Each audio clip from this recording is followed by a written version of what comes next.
Di balik hamparan pasir yang luas dan panas dan langit yang membakar, ada satu makhluk yang berjalan dengan begitu anggun, melangkah pelan menyusur pasir dengan begitu tenang.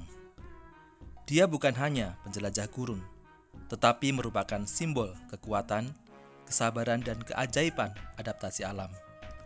Mari kita sambut unta, si penjelajah padang pasir yang misterius. Sebuah pertanyaan menggelitik sering kita dengar. Apakah benar unta tidak pernah merasakan haus? Yuk, mari kita ikuti investigasi berikut ini.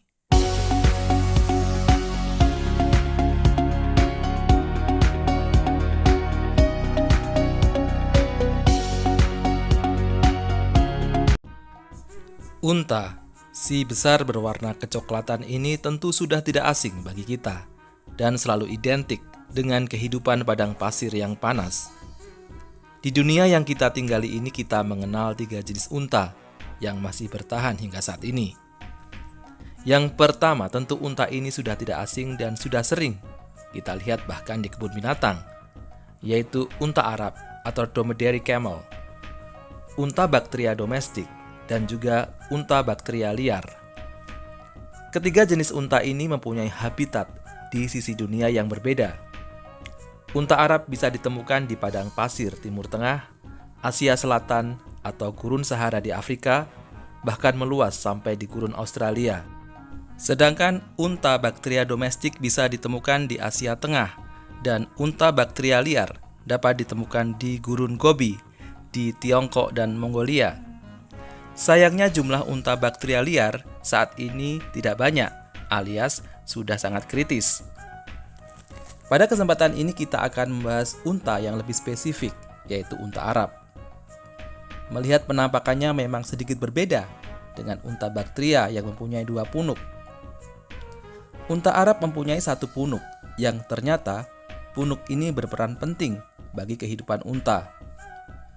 Kalau tidak ada punuk ini, mungkin unta tidak pernah bisa berumur panjang.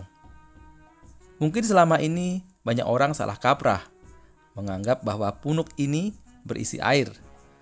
Namun, faktanya tidak begitu. Dalam punuk unta tersimpan lemak yang berfungsi sebagai cadangan makanan. Kehidupan padang pasir yang gersang membuat makanan tidak mudah untuk ditemukan. Nah, punuk unta akan berfungsi sebagai gudang makanan di saat-saat kritis itu. Unta akan menggunakan cadangan lemaknya untuk tetap bisa bertahan hidup. Selain itu, punuk unta juga berperan penting untuk mengatur suhu tubuh. Lemak di punuk berfungsi sebagai isolator, membantu menjaga tubuh agar tetap hangat di malam hari yang dingin dan mencegah tubuh terlalu panas di siang hari. Tingkat kesehatan unta ternyata juga bisa dilihat dari punuknya. Ukuran punuk unta bisa menjadi indikator apakah unta dalam keadaan cukup makanan atau sedang dalam kekurangan makanan. Semakin besar ukuran punuk unta, bisa dipastikan kalau unta dalam keadaan cukup makanan. Demikian pula sebaliknya. Dalam keadaan ekstrim, unta bisa kehilangan 1/4 berat tubuhnya tanpa mengalami dehidrasi. Kalau kita melihat lebih dalam fisik unta, memang seolah diciptakan khusus untuk bertahan di padang pasir yang panas. Matanya terlindung oleh 2 lapis bulu mata yang akan melindunginya dari butir-butir pasir yang berterbangan. Dan hidungnya juga bisa menutup rapat bak pintu otomatis untuk mencegah hilangnya uap air.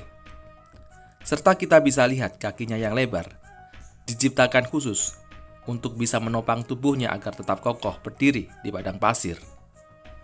Tentu ini adalah bentuk evolusi yang cerdas selama ratusan tahun di lingkungan padang pasir yang begitu ekstrim. Lantas pertanyaannya yang cukup mengusik adalah tentang cara minum unta, mengingat kehidupan padang pasir yang begitu kering, sehingga air bukanlah sesuatu yang mudah untuk ditemukan. Apakah benar unta tidak pernah merasa kehausan? Tentunya, sebagaimana makhluk hidup lainnya, unta tetap membutuhkan air. Bukan berarti unta tidak merasakan haus, hanya caranya saja yang berbeda. Unta dapat menahan haus dalam jangka waktu yang cukup lama apabila dibandingkan dengan hewan lain. Apalagi kalau dibandingkan dengan kita sebagai manusia yang mungkin tidak bisa tahan kalau melihat es teler di siang hari. Unta bisa bertahan 7 hingga 10 hari tanpa air atau minum. Bahkan mereka bisa bertahan lebih lama kalau cuaca panas tidak terlalu ekstrim.